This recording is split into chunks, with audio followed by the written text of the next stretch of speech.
Bom dia, boa tarde, boa noite, sejam bem-vindos a mais um vídeo aqui no canal. O meu nome é Abner e no vídeo de hoje nós iremos continuar a leitura de Atos dos Apóstolos e estamos no capítulo 23. Com o olhar fixo no sinédrio, Paulo assim falou: Irmãos, até hoje eu me comportei diante de Deus em perfeita boa consciência. Mas o sumo sacerdote Ananias ordenou aos que estavam perto que lhes batessem na boca. Então Paulo lhe disse: Deus vai ferir-te, parede caiada. Tu sentas para julgar-me segundo a lei e, violando a lei, ordenas que me batam?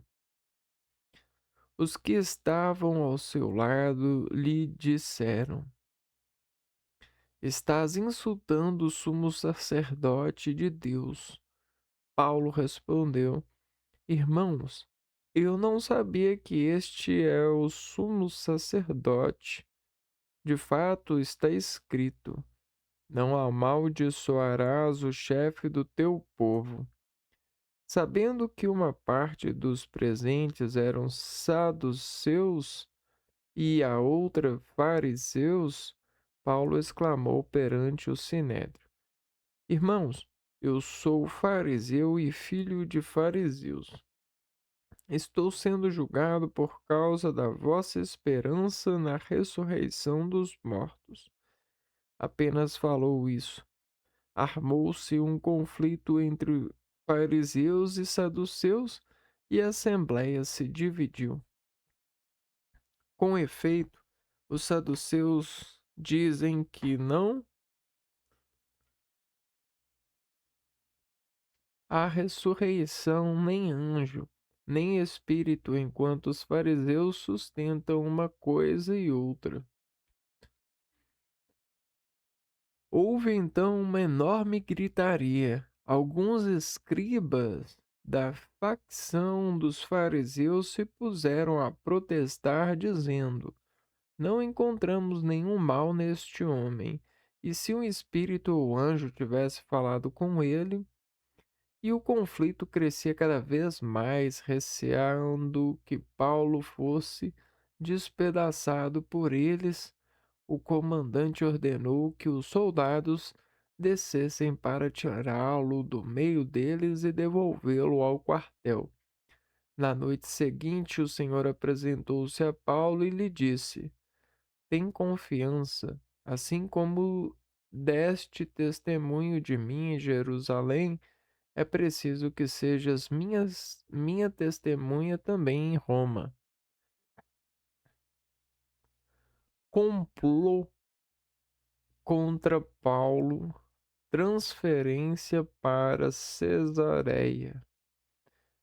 No dia seguinte, os judeus armaram uma conspiração e se comprometeram sob juramento a não comer nem beber enquanto não matassem Paulo.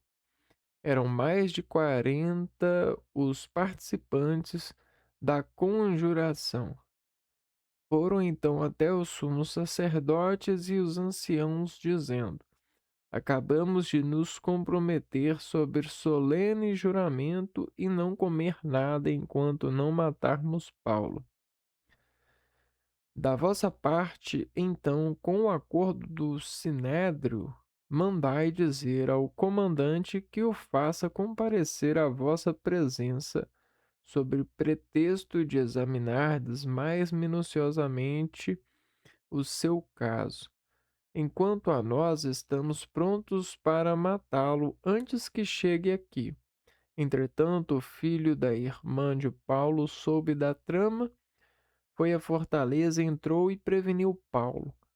Este chamou um dos centuriões e disse: Leva este rapaz ao comandante, ele tem uma comunicação importante.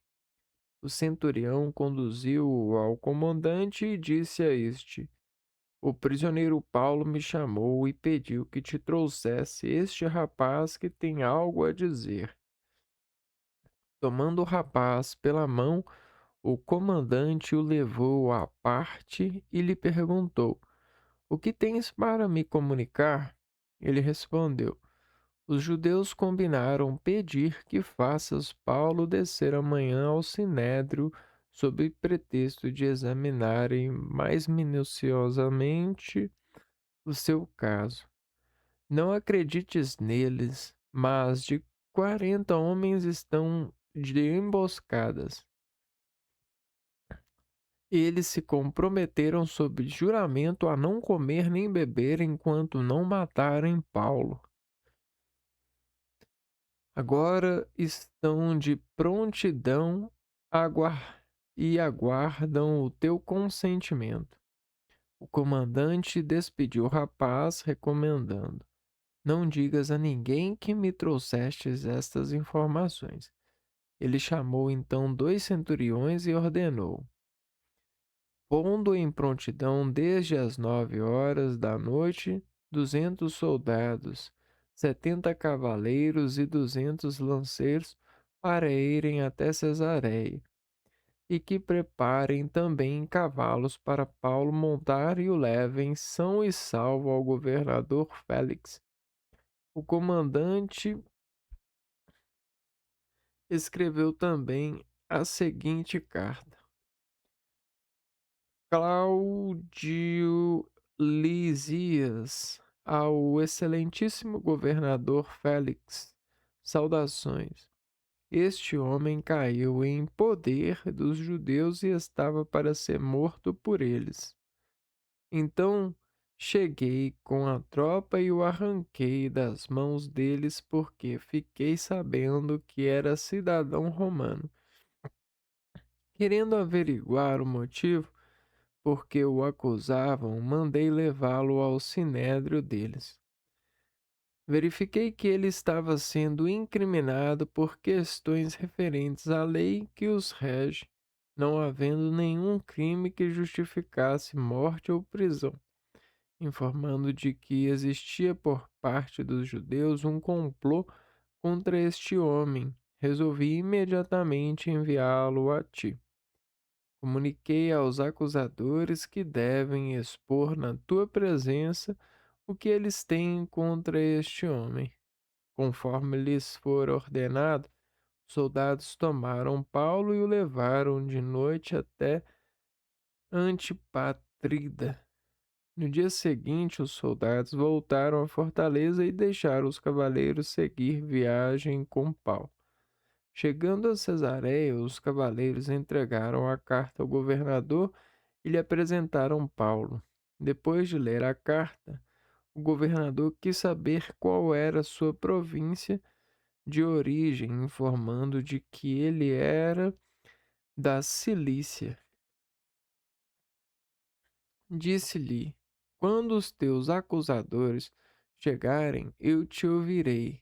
E mandou que Paulo ficasse preso no palácio de Herodes.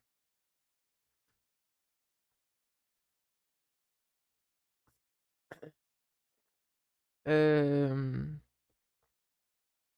Então, veja só. É, ahn, ahn, toda. Você vê, dá pra ver que ahn, a importância do julgamento é o tema forte, é o tema central dessa palavra, né? A importância do julgamento, ou seja, de um juiz ou de um juízo de algo, né? Ou de uma operação para para a seguinte o seguinte veredito. Então, não basta a vontade popular ou a aparência, né, propriamente dita, segundo aqueles examinam e fazem parecer aquilo que eles sentem por aparência. Na verdade, aqui, eh, está bem ligado àquilo que a ciência prega, né. Precisa de um exame minucioso, precisa de ser minucioso até que toque o espírito de todos de uma forma solícita, de uma forma verdadeira. E não estava acontecendo no caso de Paulo, né.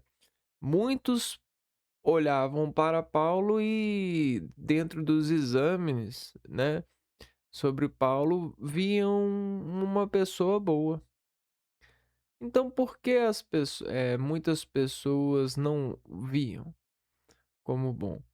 Por causa da repartição, né, daquilo que era para ser uma só, uma religião, uma seita, um encontro com os irmãos, né, uma essência, né, a partida de um, né, o cristianismo, o Cristo. E aí, no texto a gente vê que não havia. Haviam ideias, divergentes sobre as ideias, né, sobre aquilo que se tinham, né.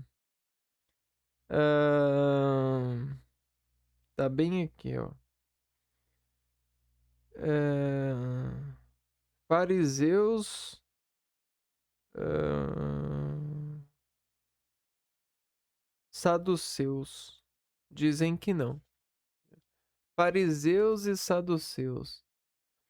Então, tudo isso por conta de percepções, olhares, eh, propriedades da percepção coletiva, onde se embarcam em busca de uma verdade consolícita para todos, né? Ou seja, que todos possam pegar, provar e ver de como o Senhor é bom. Então, se você estiver contaminado com a oposição a isso, você, mesmo que veja o bom, dirá que é mal. Por razões arco de comunidades, eh eh, constatadas pela sua busca de resolução, pela sua busca de, processar e dizer, né, o resultado daquilo que se julga. Nesse caso, era o resultado de Paulo sobre, eh, o rei, o Herodes, o César. Jesus, né, os gestos, dizia sobre conduta, que era para ele se manter manso, humilde, sereno, e deixasse se levar para o julgamento, pois ele tinha a missão de levar a palavra de Deus, pregar o evangelho de Jesus, dos gestos, né, escritos. Então, com a descrição se prova solicitadamente a verdade para todos de forma em que os gestos se entreguem, se cooperem, se descrevam a partir dos versos que são luz e amparam na programação de não precipitar, mas sim navegar na luz do escrito ou de Cristo, daquilo que escreveu para nós a mensagem de Deus, ou do bem, ou do modo de se manter bem o máximo possível, o modo de confessar os pecados para voltar ao bem, o modo de curar pelos milagres, o modo de buscar paciência, compaixão, amor com a natureza, o modo de olhar para os irmãos e estabelecer a comunhão com os irmãos, o modo de não esperar das coisas materiais a salvação, mas sim a conduta, né, utilizando da fonte de matérias-primas para salvar uns aos outros, pregando o evangelho de Cristo, doando, dividindo, compartilhando, e não se destoando e na sua conjugação de ser e estar, se voltar contra Jesus e Deus no a partir da utilização pecaminosa e inteligente, disfarçadamente, maquiavelicamente, para subornar, para extrair o máximo de aproveitamento da infelicidade do outro, pois aquilo sobre a luz da vaidade, da luxúria, da inveja, dos pecados, lhe dará um altar que fará você pregar a imagem e semelhança de um demônio, de alguém anticristo, de um ser que é meramente um ser corrupto. E eu digo mais, existem vários seres assim que visitam a casa de Deus. A casa de Deus, entre aspas, né? A igreja. Pois a igreja não é mais uma casa de Deus, propriamente dito, porque lá andam, eh, pessoas terríveis, pessoas que são contra Deus. Mas tudo bem, até mesmo a gente pode receber pessoas que são contra nós na nossa casa, mas essa não é o acolhimento, não é o que a gente quer acolher. Embora exista pessoas que vão na igreja e que façam mal para os filhos de Deus. Então, talvez sejam pessoas que precisam da ajuda, mas eh, muitas delas vão na casa de Deus para a imaginação dos filhos, para parecer que são fiéis a Deus, mas muitas das vezes estão do lado da condenação. Quanto menos pessoas no mundo, menos a gente precisa dividir, né? Mais a minha aparência vai ser dotada, né? Ou alguma coisa assim. Quanto menos pessoas que pregam Jesus Cristo, pregam a coisa melhor, porque assim não estará errado aquilo que eu pratico. Embora eu pratique algumas coisas de Jesus para ter entre os irmãos a imagem de praticante, né? Quantos não são assim? Quantos não fazem da vida esse rito, esse algoritmo, esse programa na vida, né? Pecam, pecam, pecam, pecam, pecam do outro, pegam aquilo que é do outro e lá no fim de semana estão na igreja, ajoelhadas, dizendo que são arrependidas, pedindo misericórdia, dizendo que estão em comunhão com Deus, né, dizendo que bebem do corpo e para elas está tudo bem, bebem do sangue do Cordeiro. Mas, quando saem, vão para os resorts, vão para os aeroportos, vão para as lojas e se infartam de tantas coisas. Peguem seus carros, aproveitam daquilo e daquilo, fazem a orgia com o dinheiro, com o sacrifício, com o suor dos seus irmãos. e ainda carregam nos filhos seus, nos filhos deles, né, nos seus filhos, a ideia de que nós merecemos, irmãos merecem, que não estudaram o suficiente, que não foram espertos o suficiente e que os filhos devem agradecer por gozarem dessa orgia, dessa dessa ativação com a vida, né. Então, é muito sujo. Tudo que fazem ou que têm feito na nossa realidade, nesse plano material, até mesmo espiritual, ainda tem muita sujeira. Utilizam do plano espiritual, da construção da repercussão e assimilação de Cristo, dos gestos escritos, para praticarem o mal. Anjos nenhum dão conta de nos ajudar verdadeiramente como Deus expede que sejamos ajudados.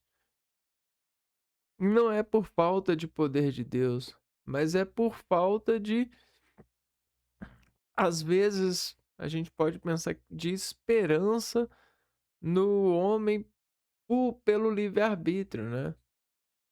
Então a gente vive no livre-arbítrio. Só que essa liberdade, né? Será que não é para nos ensinar sobre o amor, sobre essa coisa sagrada, esse poder de Deus? Ou é para fazer com que a gente seja pessoas cruéis que vamos acabar com o mundo e com nós mesmos, matando todos, inclusive a nós mesmos? Já viu aqueles filmes de ficção científica onde as bombas caem, todos morrem, e aí as pessoas que sobram lutam umas contra as outras e se matam porque não compreendem o amor, aquilo que Deus utilizou para a criação. Foi por amor que ele nos deixou na liberdade. Foi para que nós pudéssemos conhecer o amor. E o amor verdadeiro, não é o amor imaginário, não é aquela coisa de que, eu vou casar com ele porque ele é rico ou porque ele tem uma família rica, que ele tem uma herança. Não, não é esse amor. Não é o amor capitalista. Não. Eu vou me relacionar com ele porque ele é o professor, ou ele pode me dar um emprego bom, ou eu vou fazer isso para puxar saco porque isso vai me trazer benefícios. Não, não é pelas contas de benefícios carnais, materiais que a gente nasceu. Deus não nos fez e nos deu a possibilidade de nos relacionarmos para que nós fizéssemos essa prece. Isso é tão vergonhoso, é tão sujo. E o pior de tudo dessa sujeira é que nós, ao longo dos anos, fomos aprendendo a conviver com essa sujeira e aceitá-la a ponto de argumentar entre nós que isso é natureza, isso é natural, que isso acontece mesmo. E aceitarmos no maior cara de sujo essa relação com a vida. Como a gente pode ser tão sujo, tão cruel? E às vezes a gente utiliza artifícios na área da saúde, na área da educação, na área da mídia, da política, para poder passar pano quando isso começa a ser revelado, essa sujeira. A gente utiliza argumentos para dizer que estamos melhor. Mas será mesmo que estamos melhor? Porque tem coisas que acontecem atualmente que são mais, muito mais gladiadoras do que aparentemente eram na época da Idade das Pedras, né? Na época que a gente consegue imaginar cinematograficamente, até mesmo trazer em cenas o teatro de Troia, né, da guerra. E falando nisso, e as guerras? Será que estamos melhores mesmos? Será que estamos nos utilizando ao nosso favor de amor? Será que esse é o poder de amor? Levar as pessoas a se matarem, a se encherem de medicamentos, a comprarem aquilo que não precisam por, por vaidades, por incompreensões, por atrações que são produzidas de uma maneira demasiada e lógica apenas para enriquecimento dos mesmos que a praticam, enquanto muitos pobres vão se empobrecendo cada vez mais e caindo nos vícios, nas depressões, nas doenças e enchendo os sistemas de saúde. Todos nós sentimos por isso. Mas estamos melhor mesmo? Será que toda essa cobrança é boa? Será que cobrar é bom? Porque eu não me vejo agradável a Deus. Meu espírito não me diz fiel, amor, não me diz estar bem quando eu estou a cobrar das pessoas algo. Senhor, que eu não preciso cobrar nada de ninguém, porque isso é muito cruel. Uma criança, quando bem educada, quando num ambiente de amor, o amor leva ela a realizar tudo sem esperar que cobrem, que a cobram. Uma criança com amor, alguém com amor, se cobre sem medo. Apaga a luz e dorme sem medo, porque o amor é forte, vence qualquer perigo. Por amor a gente dá a vida, por amor a gente fica quietinho até o amanhã chegar. Por amor a gente abandona o bonequinho da infância e carrega a nós mesmos e os nossos bonecos ou os nossos amigos pela vida, pela adolescência. Mas hoje em dia isso está se tornando impossível. Nós estamos vivendo em prisões quase que de passarinhos da vovó. Aqueles passarinhos de antigamente que viviam presos, nós vivemos presos nessas redes engaioladas, porque não temos prazer em estarmos uns com os outros pela ganância que nos é empatada, pela crueldade da sistematização capitalista, onde uns vencem porque outros não venceram. E se tem uma coisa que é deformante, que é segundo a anatomia, considerada uma aberração, é esse relacionamento com a vida. É uma aberração. A gente vai estar sempre a berrar. Nem mesmo a pessoa que tem mais que o outro consegue se manter satisfeita por isso, porque ela se perde, porque ela tem fome de satisfação,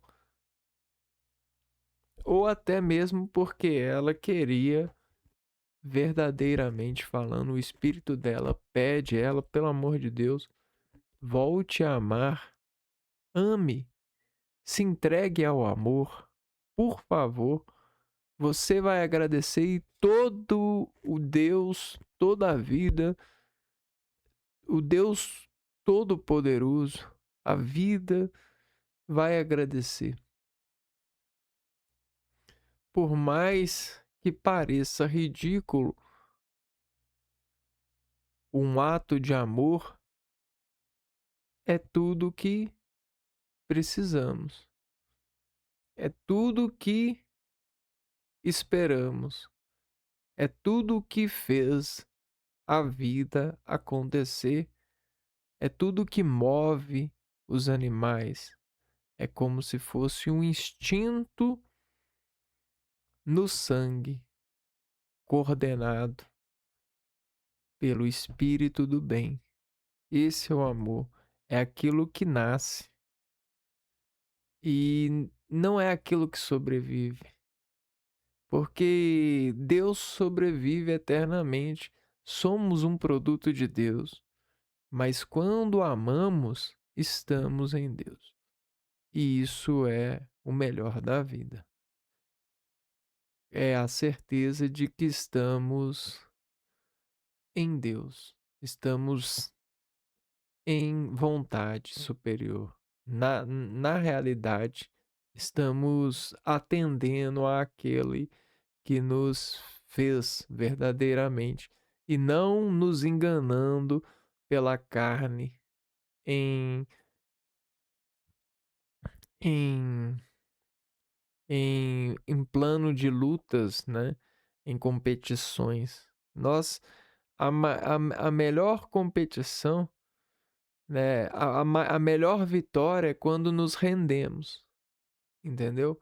Então, sempre enquanto não nos rendermos, essa guerra, esse espírito, essa realidade, essas preocupações, essas doenças, todas essas receitas vão continuar a existir enquanto nos rendemos ao cristianismo, a Jesus, a Deus.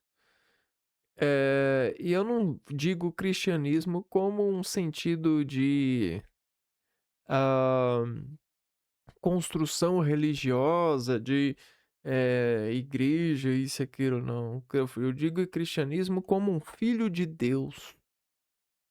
Então, não digo como, você aceitar imagens de santa, fazer isso e aquilo, uma receita disso e daquilo, ter a sua padaria espiritual, ter a sua venda espiritual. Não, não é disso não.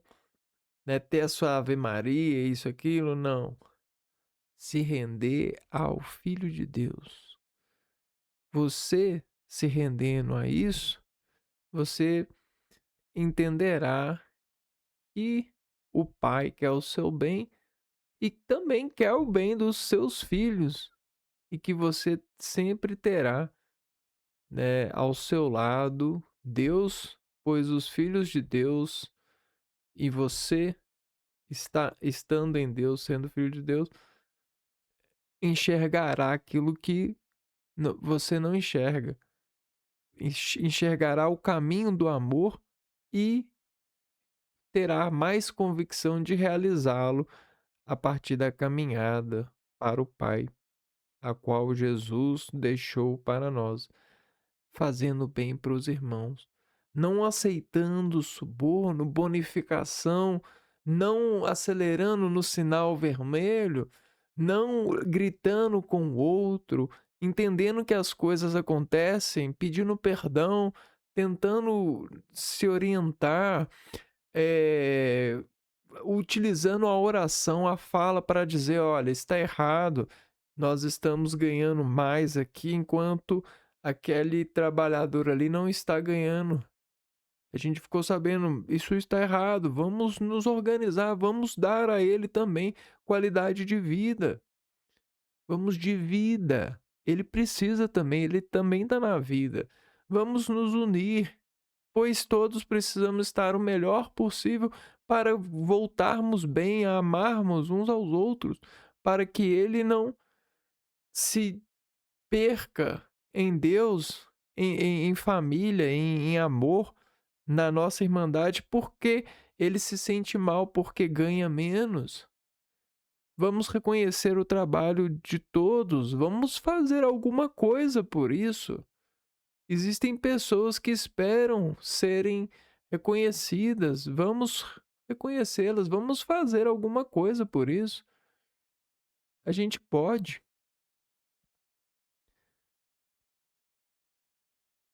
a gente pode. Não vamos delegar coisas que não são delegáveis. Vamos trazer o amor à tona. Não vamos utilizar sofismos advocacionais para remediar transcrições, para fazer idiomas que não são compreendíveis, para sistematizar-nos, quando a gente só quer amor e dar e receber amor. Não vamos, vamos por esse caminho, não vamos fazer esses idiomas, não vamos perceber aquilo que não é para nos parar em percepção. Porque se você percebe, o outro vai querer perceber aquilo que você diz perceber, mas você se organizou para perceber isso a partir da sua intenção. Não queira, não tenha essa, não carregue essa intenção, pois quanto mais você carregar ela, mais o mundo vai se fazer espetáculo de esperar ela. A gente não quer esse espetáculo no mundo. Você que diz que isso é bom, você está enganado. Isso é babilônico. Ninguém precisa de transcrever judicialmente um ser. Ninguém precisa de transcrever medicinadamente um ser. Ninguém precisa. A gente pode ter uma linguagem comum a todos. Esse é o caminho do amor. Quando você considera que uns podem e outros não, você já deixou de amar, entrou no clube da, da baixa em amor há muito tempo. Aí você utiliza toda essa aparência de saber novos idiomas, poder viajar, poder fazer isso, como um sistema de auto-amor ou uma força de aparência de amar. Mas isso é tão fraco, é tão dependente, é tão vergonhoso, porque não é amor, mas força-se a acreditar-se e a levar aos outros a acreditar que isso é uma forma de amar, mas não é. E quando menos esperares, você estará precisando de fazer novamente todo esse ritual ou algo semelhante a esse ritual para crer no amor. Tá vendo quanto é pesado uma pessoa que tenta sintetizar amor, forjar amor, controlar amor? E é o que os seres humanos fazem, elas querem vender amor, elas querem dizer que controlam amor porque controlam o sistema financeiro, controlam o resultado da partida. Não, isso não é o amor, isso não tem nada a ver com amor. Que desperdício de vida, porque a vida foi feita para amar. Que desperdício de vida, que baixa, que perdição. Quantas pessoas estão nessa morte, pois desperdiçam a vida nessa indisposição ao amor. Então, muitos falam: "Ah, tô esperando a volta de Jesus". Para, tá esperando o amor, o amor na vida, né. Quando o amor chegar para todos, né, quando todos encontrarem uma forma de amar, aí sim você verá a Deus, estará em Deus e amar e Deus e aquilo que Deus, né, quer que aconteça, acontecerá, né. Vai ser um final feliz. Mas enquanto isso, é só espetáculo, espetáculo, e às vezes que nos espeta de uma forma traiçoeira, de uma forma que, eh, não, a gente não espera, de uma forma cruel, e a gente sente, né, suicídio de familiares,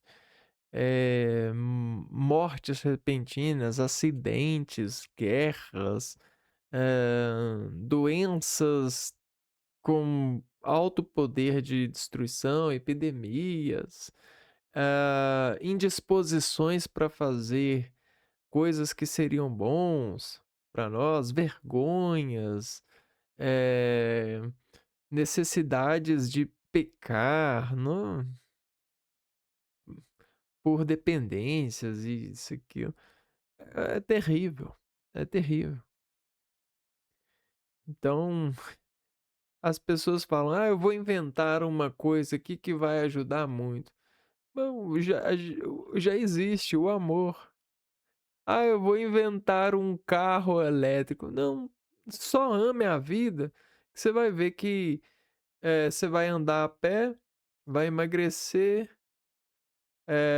vai ter mais qualidade de vida, não vai precisar de colocar gente para construir carro elétrico, não vai precisar de carregar carro, isso e aquilo.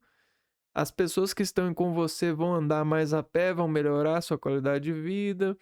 Quando não puderem andar a pé, vão ter força estrutural para poderem pegar uma carona.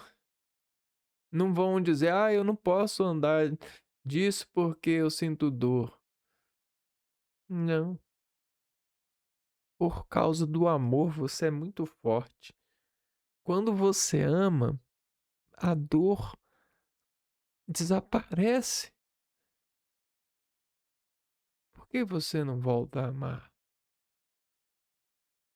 Por que você não vira uma gota no oceano? Por que você quer ser um grande navio sobre nós? Volte ao mar e viveremos convictos. Não precisaremos lutar para converter as pessoas. Não precisaremos bater na pessoa até que ela volte a amar. Ela será e nós seremos um oceano de amor e viveremos juntos, firmes. E por incrível que pareça, com tudo, né, com o amor todo, com a energia toda ao nosso favor, sem preocupação, sem todas essas poesias em formas de Ah, ah, inadequações e adequações de ideais humanos. Deus, ele é muito mais do que humano e ele nos deu esse caminho. A gente pode sim caminhar para Deus, né? Então é isso, né? Se soubéssemos amar, se as pessoas ali amassem como Paulo buscava dar esse amor, né? eh, provar esse amor, elas não fariam esse julgamento. Não seria preciso, porque o amor salvaria Paulo e aos seus irmãos. Então, enquanto não transformarmos o mundo em um mundo de amor, vai ter esses espetáculos, vai ter as notícias bombásticas, ladrão, esfaqueamento, homicídio, isso, aquilo, toda essa ciência, ah, que é terrível. Mas embora se tornou preciso no mundo de ódio. Porque o contrário de amor é o quê? É ódio. Então a gente tem essas escalas aqui.